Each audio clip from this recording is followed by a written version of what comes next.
There comes a moment, not marked by catastrophe or loss, but by quiet. The noise of life thins like a tide pulling back, and in that hollowed silence something ancient begins to whisper. It isn't tragedy speaking, it's truth, unhurried and merciless. It asks one short, disarming word. Why? Why this rhythm of labor and reward? Why build anything time will erase? Why love someone you must one day lose? Tolstoy met that question not in failure but in triumph. He stood at the summit of his own creation, estates like horizons, books adored on every continent, the devotion of a wife, the laughter of children echoing through halls gilded with success. From the outside, he appeared to have solved existence. Yet abundance did not silence doubt, it fertilized it. Inside the noise of celebration, a small crack began to sound. At first, it was a faint unease, a hairline fracture in contentment. Then it widened. The applause that once fed him began to echo hollow, theatrical. Admiration turned into a mirror that refused to show a face. Every gesture of routine, a breakfast, a walk, a conversation, trembled with unreality. He watched himself live, detached, as if observing a stranger's dream. This is the cruel irony of consciousness. When we reach the peak we built, awareness rises higher still, too high for joy to fill. The mind, freed from hunger, devours itself. It questions not the world's injustice, but its own meaning. At 50, Tolstoy stood between fire and dust, young enough to desire, old enough to foresee loss. Ambition still burned, but wisdom whispered of ash. Success turned transparent. He could see through it, and what he saw was time, flowing beneath everything like an undertow, dragging all towards silence. For Tolstoy, this was no abstraction.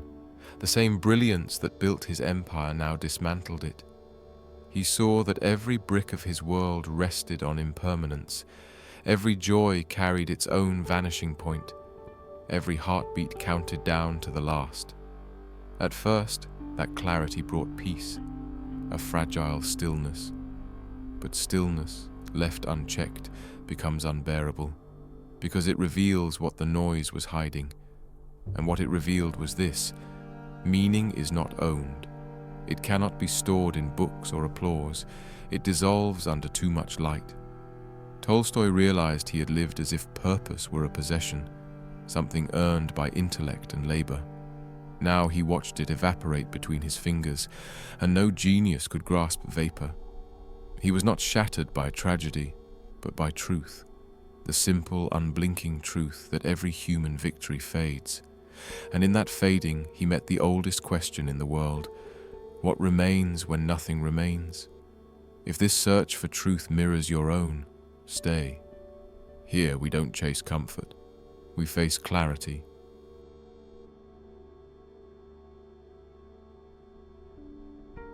The emptiness didn't arrive like a storm. It settled like a fog. It crept through the quiet hours, filling the gaps between moments until every breath tasted of absence. He tried to outrun it, to reason with it, to drown it in work, but it moved with him. You cannot escape what thinks inside your skull. Sleep became his only sanctuary. He wrote until exhaustion blurred the page, hoping that oblivion might offer mercy. But each morning he awoke to the same grey awareness. Everything he loved was temporary, and temporary things cannot satisfy a soul that has glimpsed eternity. Even beauty, once a balm, began to sting, because what the heart loves most reveals what time will steal first. He moved through his days like an actor trapped in a script he no longer believed.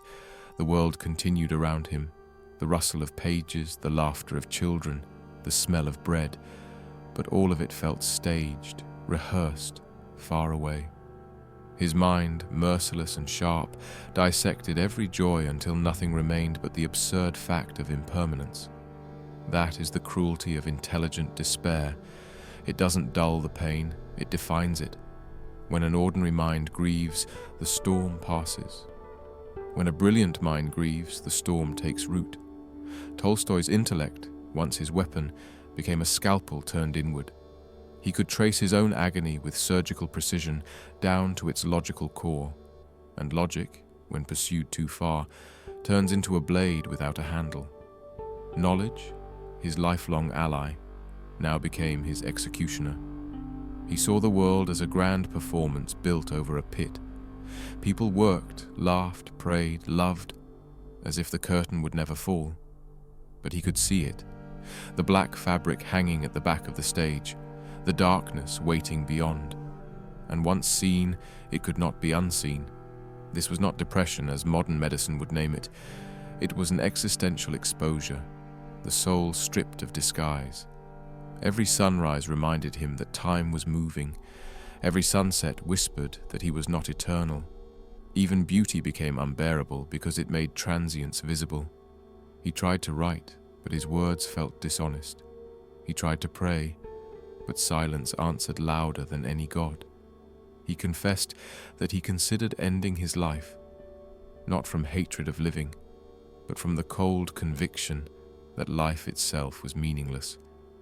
Why continue, and he wrote, if all roads lead to nothing? It wasn't sadness, it was mathematics.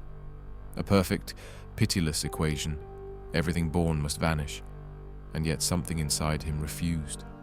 Perhaps cowardice, perhaps courage, perhaps the faint instinct that even despair hides a message. He decided to study his darkness as he had studied the world, rigorously, completely, without mercy. If he was to live, he would know why. If he was to die, he would understand death. He would turn his mind, the very blade that had wounded him, toward the heart of existence itself. If you've made it this far, you're not running from the question. You're living it. That's what this channel exists for, to think where others turn away.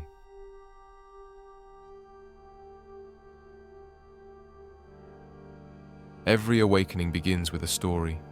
A man runs through a dark forest, hunted by a wild beast. In his panic, he leaps into a well, falling, grasping a branch jutting from the wall. Below, a dragon waits, patient and open-mouthed. Above, the beast still prowls. Two mice, one white, one black, begin to gnaw at the branch, and near his hand, drops of honey glisten on the leaves. He tastes one. For a moment he forgets everything. Tolstoy saw himself in that parable. The beast above was life, chaotic, demanding, relentless. The dragon below was death, vast, inevitable. The mice, white and black, were time itself, gnawing away the thread of existence. And the honey? The fleeting sweetness of the world, applause, comfort, art, love. All of it real, all of it vanishing, and none of it able to change the ending. Most people live suspended between those same jaws, pretending the honey is enough. We praise its taste, write poems about it, build religions around it, yet the mice still gnaw. The revelation was both terrifying and liberating. Terrifying because illusion was gone, liberating because illusion had already betrayed him. He no longer wanted sweeter honey. He wanted a stronger rope, something that could hold under the full weight of truth. So he searched philosophy, religion, science, every system, every creed, from Aristotle to Buddha, from Newton to Darwin. He devoured them all, as if each new idea were a rung on a ladder that might lead him out of the well. But one by one, the rungs broke. Philosophy gave him grace, not rescue. Science offered knowledge, not comfort. It described life as a chemical spark in an indifferent cosmos, precise, beautiful, and utterly cold. He admired that beauty and feared it. Because if the universe was magnificent, yet indifferent, then meaning was self-made, fragile as breath. He would look at the stars and feel their light not as wonder, but as accusation, a perfection that cared nothing for him. To live in such a cosmos was to love without reply.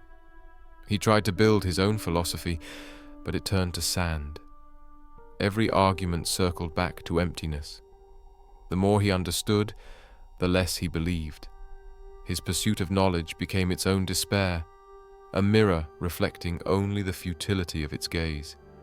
He wrote that science shows us how everything works, but not why anything matters. Each night he imagined the man in the well again, the honey drying, the mice gnawing faster, the dragon breathing in the dark. He had become that man, clever enough to name his suffering, powerless to escape it. And in that impotence, something else began to stir, a different kind of silence. Not the silence of despair. He knew that one well. This was a silence that whispered of surrender, not defeat, but release. He did not yet know what to surrender to, only that his brilliant mind had carried him to the edge of truth and left him there, suspended, waiting.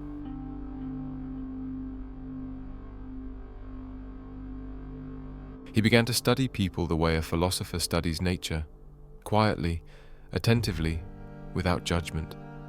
He realized that every person, whether they knew it or not, was inventing a way to survive the weight of awareness. And though the world seemed infinitely diverse, their methods were strangely few. The first way was denial through momentum. These were the restless, the practical souls who never paused long enough for the question to form. They filled their days with noise, tasks, and obligations. Motion itself became their shield. When the thought of death flickered, they looked away. Their energy was their escape. Tolstoy envied them. How peaceful it must be to exist without reflection, to treat life as self-evident, to wake and work without ever hearing the whisper of why. But innocence, once lost, cannot be regained. Once the question enters the bloodstream, it cannot be bled out. The mind, once awakened, is a bell, and it cannot unring. The second way was pleasure, distraction disguised as joy. He knew this one well. Grand dinners, flirtations, applause. Pleasure numbs thought, that's why it seduces. But every intoxication has its hangover, every ecstasy its echo of emptiness. To build a life on delight alone is to mistake anesthesia for meaning. The glow fades, and the silence that follows is colder than before. The third way was revolt. These were the ones who looked into the abyss and chose to leap. They refused the play entirely. Tolstoy could not condemn them. He understood them too well. In his darkest nights, he too had considered escape, not out of weakness, but out of logic. If life is futile, why prolong it? But each time the thought rose, something older, quieter, resisted. Maybe curiosity, maybe pride, maybe a buried spark of faith. Whatever it was, it whispered, "Not yet." Despair is honest, but curiosity is stronger. The fourth way was resignation, and this he feared most. These were the living dead, those who continued out of habit, not conviction. They moved through their days without hope or despair, fueled only by inertia. To exist without belief was for him the purest tragedy. He saw shades of it in his own reflection and shuddered. It wasn't dying that frightened him. It was continuing without soul. He observed these four forms of endurance: denial, indulgence, revolt, resignation, and saw that each failed for the same reason. They all tried to avoid the question instead of entering it. Maybe, he thought, the solution wasn't escape, but transformation. Not to flee the well, but to see it differently. Maybe the problem wasn't the absence of meaning, but the tool he used to seek it. Perhaps he had tried to solve a riddle of the soul with the language of the mind. Reason builds the map, but only faith dares to walk it. That thought did not heal him, but it shifted his direction. For the first time, he looked not upward, toward theories, but outward, toward people. If you're still here, you're one of the rare ones, the thinkers who don't turn away.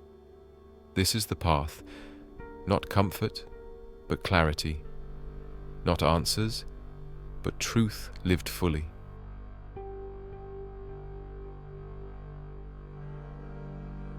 He He began walking among the poor, peasants whose names would never be printed, whose hands were thick with labor, whose lives were brief but complete in their own rhythm. In their eyes, he saw a light that had long vanished from his own. They did not speak of philosophy, they lived it. Their faith was not a theory to be proven, but a pulse woven into their days. They rose before dawn, worked the frozen earth, shared what little they had, buried their dead, and still found words of gratitude at dusk. Their suffering was obvious, yet they carried it like a secret strength. He asked one old man if he ever doubted God. The peasant smiled, not mockingly, but with the patience of someone speaking to a child, and said, "There is no time to doubt. There is only time to live rightly." Tolstoy carried that sentence like a flame cupped in both hands. It was the first voice that did not argue with the void. It simply ignored it. Not from ignorance, but from a wisdom older than words. Some truths are not discovered by thinking. They are revealed by living. He began to suspect that faith was not an answer, but a posture, not a shield from doubt, but a way of standing in its presence without collapsing. Faith wasn't stupidity, it was courage, a deliberate act of remaining open where the intellect wants to close. These peasants weren't naive, they were whole. They lived as if the world itself were complete, and therefore it was. Tolstoy returned home quieter, humbled. He stopped dissecting meaning like a corpse and began to feel it like breath. He wrote that the finite mind cannot grasp the infinite, yet the heart can live in relation to it. To act from that awareness, to love from it, was to participate in meaning rather than demand proof of it. Wisdom begins not when you understand the infinite, but when you stop pretending you can. Gradually, his life began to realign. He gave away wealth, simplified his habits, wrote only what felt necessary. His estate became less a fortress and more a monastery of the soul. Friends called him eccentric, some called him mad, but he felt lighter. He understood now that the honey was never the enemy. Pleasure and beauty were not lies, they were reflections. They were light, radiant but fleeting, and faith was the sun itself. To reject beauty was ignorance, to worship it was blindness. The truth was to love it, knowing it would vanish.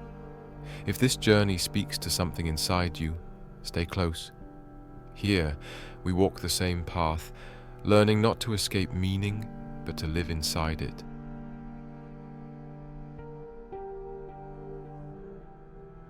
The transformation was quiet, invisible, almost shy. There were no miracles, no thunderclaps of revelation, only a slow rearranging of light inside him. He still felt sorrow, still argued with his own mind, still met the ghosts of doubt at night, but they no longer ruled him. They had become familiar spirits rather than enemies. He came to see meaning not as something to own, but as something to practice.